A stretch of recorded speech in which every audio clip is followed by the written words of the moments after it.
Kamusta kayong lahat? Nandito na naman tayo sa Filipino Chill Recap.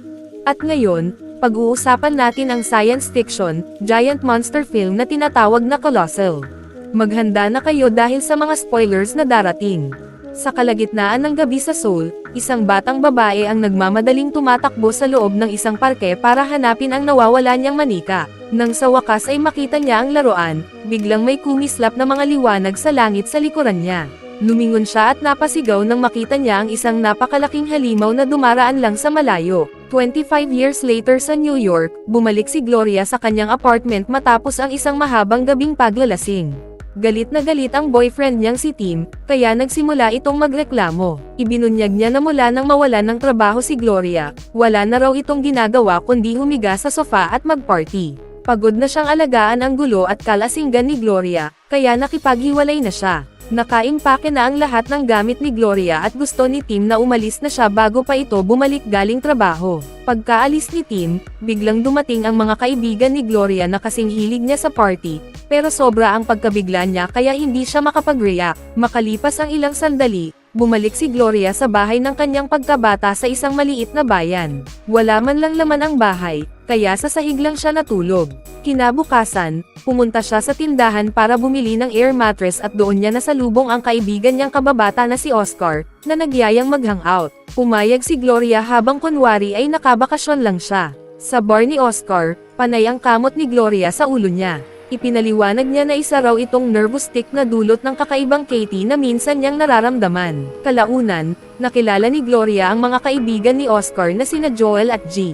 Sinubukan niyang iwasan ang pag-inom habang nagkukwentuhan sila. Pero nang ailapag ni Oscar ang isang beer sa harap niya, nainom pa rin niya ito. Pagkatapos magsara ang bar, nagpatuloy silang mag-usap at uminom buong gabi. Sinubukan ni Joel na halikan si Gloria, pero umiwas siya. Napansin ito ni Oscar at sinigawan ang kaibigan bago umalis na may galit. Hinayla ni Gloria ang kanyang mattress papauwi sa parke, pero nakatulog siya bago pa man niya ito maayos. Sa panaginip niya, nakita niya ang mas batang bersyon ng sarili niya sa parke, habang lumalakas ang hangin at may kidlat na lumilitaw sa langit. Nagising siya dahil sa tawag ng kanyang kapatid, na nagsabi tungkol sa isang pag-atake ng halimaw sa Seoul. Dali-daling kinuha ni Gloria ang kanyang computer at pinanood ang video ng napakalaking halimaw na naglalakad sa lungsod at nagdudulot ng matinding pagkasira. Pagkatapos, tinawagan niya si Tim para pag-usapan ang nangyari, pero itinuro ni Tim na nangyari ito 9 hours ago na, ibig sabihin ay muli na naman siyang naglalasing at binabaliwala ang totoong mundo. Sa sobrang inis, binaba ni Gloria ang tawag. Kinagabihan, bumalik si Gloria sa bar at pinanood muli ang footage ng halimaw sa malaking screen habang umiinom na naman. Pinag-uusapan ng mga reporter ang dami ng mga namatay sa pag-atake at ipinaliwanag na kontaminado ang hangin. Pagkaalis sa bar, pumunta si Gloria sa parke para makahinga ng sariwang hangin at nakatulog sa isang bangko. Kinabukasan ng umaga, tinawagan niya si Tim, pero ramdam nitong lasing pa rin siya at tumangging makipag-usap hanggat nasa ganoong kalagayan siya. Sa sobrang inis, ibinato ni Gloria ang telepono sa lupa. Pagkatapos, umuwi siya at sinaksak ang kama para ito lumobo, pero nakatulog lang din siya agad. Nagising siya nang tumunog ang doorbell. Si Oscar pala iyon, at may dala siyang lumang TV. Habang inaayos niya ito, sinabi niyang muling nagpakita ang halimaw sa Seoul. Pero sa pagkakataong iyon, nakatayo lang daw ito at gumagawa ng mga galaw gamit ang kamay. May ilang gusaling nasira at may ilang taong nasugatan, pero hindi ito kasing lala ng unang pag-atake. Nagpakita ang halimaw eksaktong 8:05, kaparehong oras ng nakaraang gabi at ng unang pagpapakita nito 25 years ago. Noon, inakala ng mga tao na panloloko lang iyon dahil iisa lang ang litrato, pero ngayon ay kumpirmado ng totoo ang kwento. Bago umalis, inalok ni Oscar si Gloria ng trabaho sa bar. Tinanggap niya ito at niyakap si Oscar, pero bigla siyang na-distract nang mapansin niya ang isang video ng halimaw na kinakamot ang ulo nito. Noong gabing iyon sa bar, maayos ang trabaho ni Gloria, pero hindi niya maiwasang tumingin palagi sa malaking screen para sa mga balita tungkol sa halimaw. Sa isang clip, parang may inihahagis ang nilalang sa lupa. Kinabukasan, nasa bahay si Gloria at pinanood niya ang footage ng unang pag-atake. Napansin niyang parang may hinihila ang halimaw sa balikat nito. Pagkatapos, pumunta si Gloria sa parke at doon niya napagtanto na ginagaya ng halimaw ang mga galaw na ginagawa niya kapag nandoon siya. Sa mga sumunod na araw, hindi na muling nagpakita ang halimaw. Iba't ibang kakaibang teorya ang lumabas, Tulad ng paniniwalang isa itong makina na kinokontrol ng isang tao mula sa malayo, dahil hindi raw ito kailanman tumitingin pababa. Patuloy ang pagsisiyasat ni Gloria at gumagawa siya ng magkatugmang mapa ng Seoul at ng kanyang hometown. Isang umaga, nagpasya siyang subukan ang teorya niya. Eksaktong 8:05, tumapak siya sa playground at nagsimulang gumawa ng kung ano-anong galaw ng braso. Pagkatapos, tumakbo siya pauwi para manood ng balita. Nagpakita ang halimaw sa Korea at ginaya nito ang eksaktong mga galaw niya, na nagpapatunay na siya ang may kontrol dito. Sa sobrang pagkabigla, bumagsak si Gloria sa kama at nakatulog. Pagkagising niya, patuloy pa ring pinag-uusapan ng mga news program ang tungkol sa halimaw, pati na rin ang hirap ng mga humanitarian organization na tumulong. Nagpasya si Gloria na tawagan si Tim at sinabi niyang may trabaho na siya. Sa mismong sandaling iyon, dumating si Oscar na may dalang lumang sofa, kaya sinabi ni Gloria kay Tim na maghintay muna. Inilapag nila ang sofa at naging komportable si Gloria, pero pinaalalahanan siya ni Oscar na oras na para pumasok sa trabaho. Sumama si Gloria kay Oscar at nakalimutan niya si Tim na naghihintay pa rin sa linya. Sa bar, sinusubukan siyang tawagan ni Tim, pero dahil umiinom si Gloria, hindi niya sinasagot ang tawag. Pagkatapos magsara ang bar, nagpasya si Gloria na oras na para ibahagi ang kanyang lihim. Dinala niya ang mga lalaki sa parke at pinakita sa kanila ang mga kamera sa Seoul Online. Pagkatapak pa lang ni Gloria sa playground, agad na nagpakita ang halimaw at ginaya ang lahat ng galaw niya, pati na ang pagsasayaw. Habang nakatitig ang mga lalaki sa matinding gulat, lumitaw ang mga military aircraft sa Korea at pinaputukan ang halimaw. Naramdaman din ni Gloria ang sakit. Sumuntok siya sa hangin, at ginaya iyon ng halimaw, dahilan para bumagsak ang isa sa mga aircraft. Napagtanto niyang maaaring napatay niya ang mga piloto at tuluyan siyang nataranta, hanggang sa matisod siya at mawalan ng malay. Kalaunan, nagising si Gloria sa bahay at nakita sa TV ang matinding pinsalang dulot ng pagbagsak ng halimaw. Dumating si Oscar na may dalang pagkain at nadatnan niya si Gloria na tuluyang nag-breakdown dahil sa dami ng namatay na sa tingin niya ay siya ang may kasalanan. Gusto na niyang sumuko sa mga awtoridad, pero pinigilan siya ni Oscar at ipinakita ang isang pahayagan. Doon, nabunyag na may isang higanteng robot na lumitaw kasabay ng halimaw. Iniisip ni Oscar na ang halimaw ay kumakatawan sa kanya, na siya ang tumapak sa playground para tulungan si Gloria. Nagpunta silang dalawa sa isang diner para mag-almusal at doon nila pinag-usapan ang buong sitwasyon. Noong mga bata pa sila, wala pang parke sa lugar na iyon. Isa lang itong bakod na construction site. Naalala ni Gloria ang isang araw na naglalakad sila ni Oscar malapit sa lugar matapos ang klase. May dala siyang project tungkol sa Korea noon nang biglang lumakas ang hangin. Pinilit ni Oscar si Gloria na huwag sumuko sa mga awtoridad, at doon nagkaroon ng ideya si Gloria.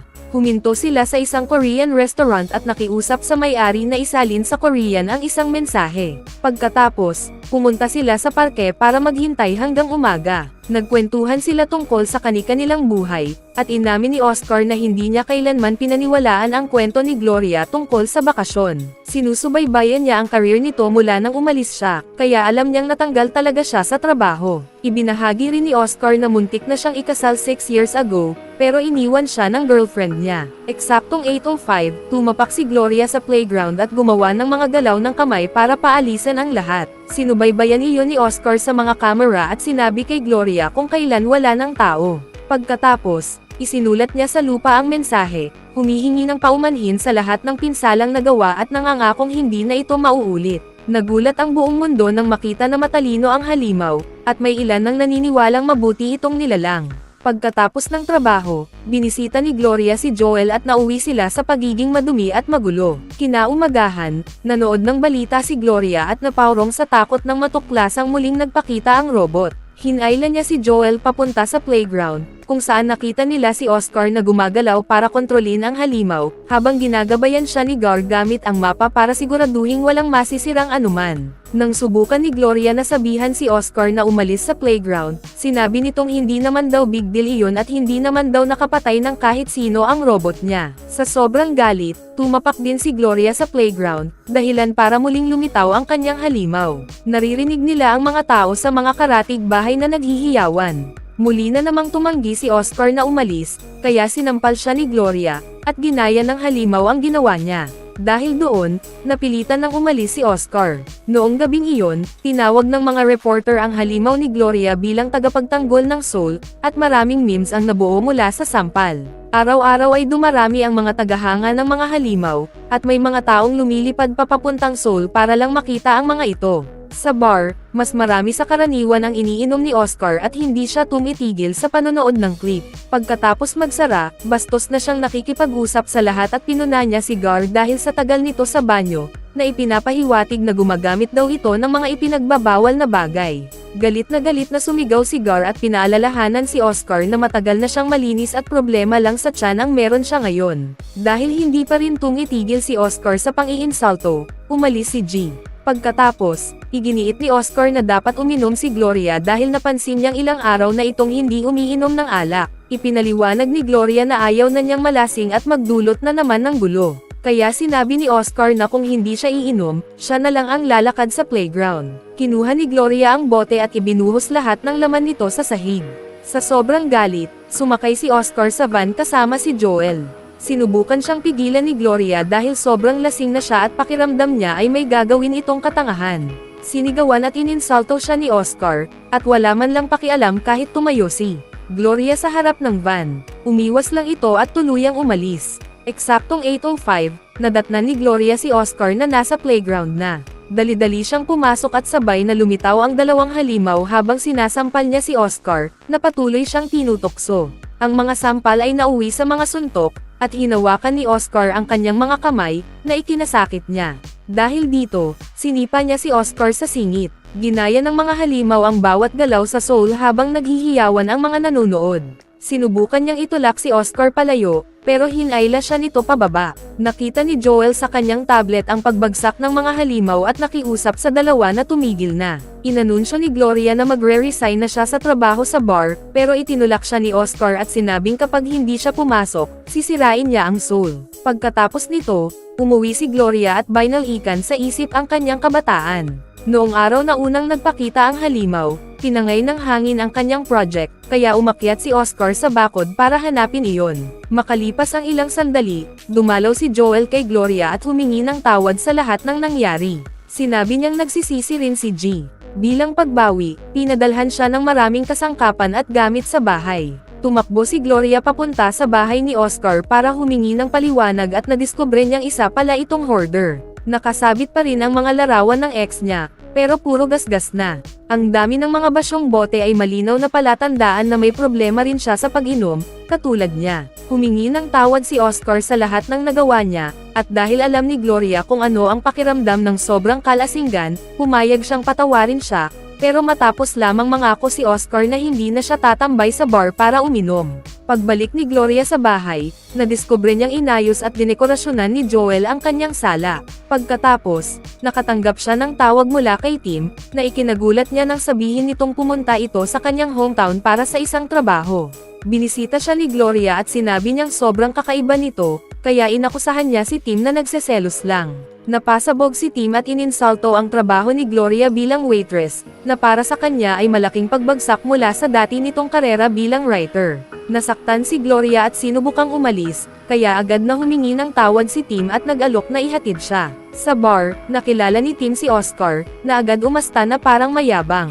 Nagbitaw siya ng maraming bastos na komento bago itanong kung ano raw ang pinakawalang responsableng bagay na pwede niyang gawin sa loob ng bar. Bigla siyang naglabas ng isang napakalaking firecracker at sinimulang ilipat ang mga kasangkapan, dahilan para umalis ang iilang costumer. Sinindihan ni Oscar ang firecracker at agad nagsimula ang pagkasira. Maraming gamit ang nabasag, kabilang ang malaking screen, at nagkaroon pa ng sunog sa likuran. Nang subukan nila Gloria at Tim na umalis, hinaranggan sila ni Oscar at sinabing kahit pagkatapos ng ginawa niya sa bar, hindi pa rin siya iiwan ni Gloria. Sa desperasyon, inamin ni Tim na wala talagang trabaho at pumunta lang siya roon para makita si Gloria. Pero tumanggi pa rin si Gloria na iwan si Oscar dahil alam niyang sisirain nito ang Seoul kapag iniwan niya ang bar. Umalis si Tim ng mag-isa habang patuloy siyang iniinsulto ni Oscar. Kalaunan, nang umuwi si Gloria, nadatnan niya si Oscar na umiinom mag-isa sa dilim.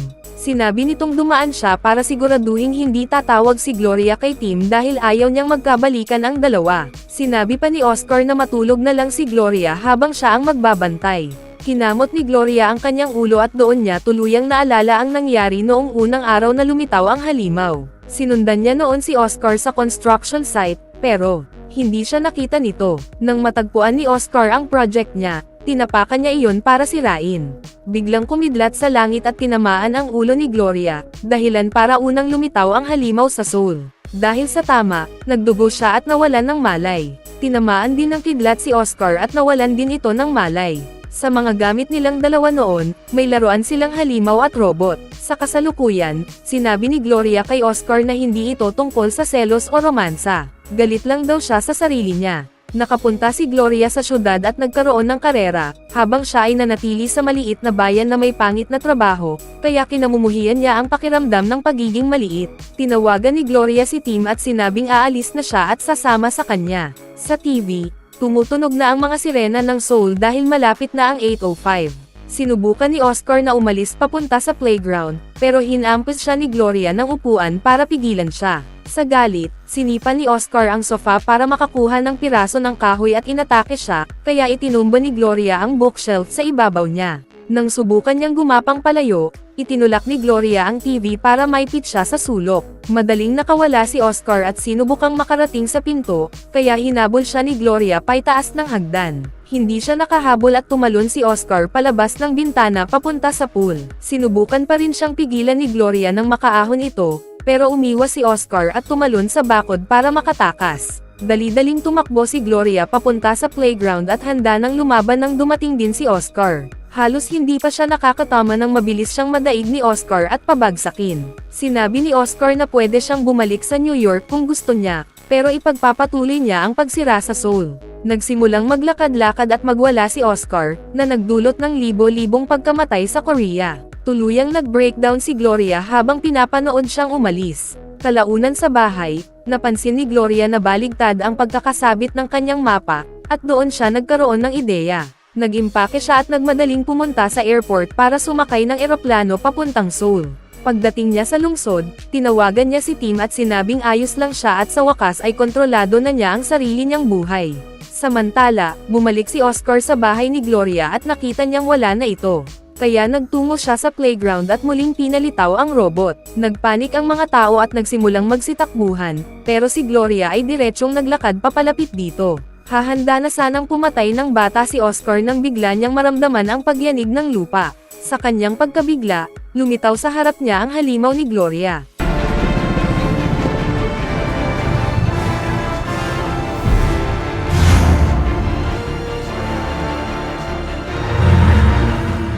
Agad siyang tumakbo, pero kinontrol ni Gloria ang halimaw para hulihin siya. Umangat sa ere ang robot habang umuungal ang halimaw kay Oscar, na umiiyak at nagmamakaawa, pero patuloy pa ring iniinsulto si Gloria. Sa huli, ibinato siya ni Gloria palayo, at nang makahanap siya ng closure, tuluyang nawala ang kanyang halimaw.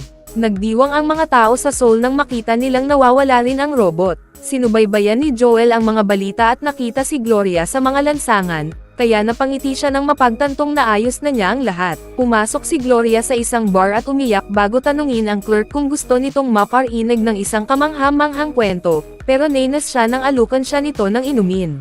Bago tayo magtapos ay isa-shoutout muna natin si Tiffany Avellino, Christopher Banton, Maximo Labandia, Dark Nero, Jengil Pagalanan, Amrad Lisag from Palawan, Danilo Ando from San Jose Bulacan, Jessamine Arniz from Bicol Legazpi, Nika Claire Orredo from Papayeng, Reyeng Ada Simbajon from Maasin Iloilo, Wowie Boy Rojas from Bocaue Bulacan, Jin Isis at Aiza from Singapore. Mag-subscribe na kung hindi ka pa nakasubscribe, pindutin na rin ang notification bell at like button para sa marami pang movie recap katulad nito, at mag-iwan ng comment down below. And as always, thank you for watching.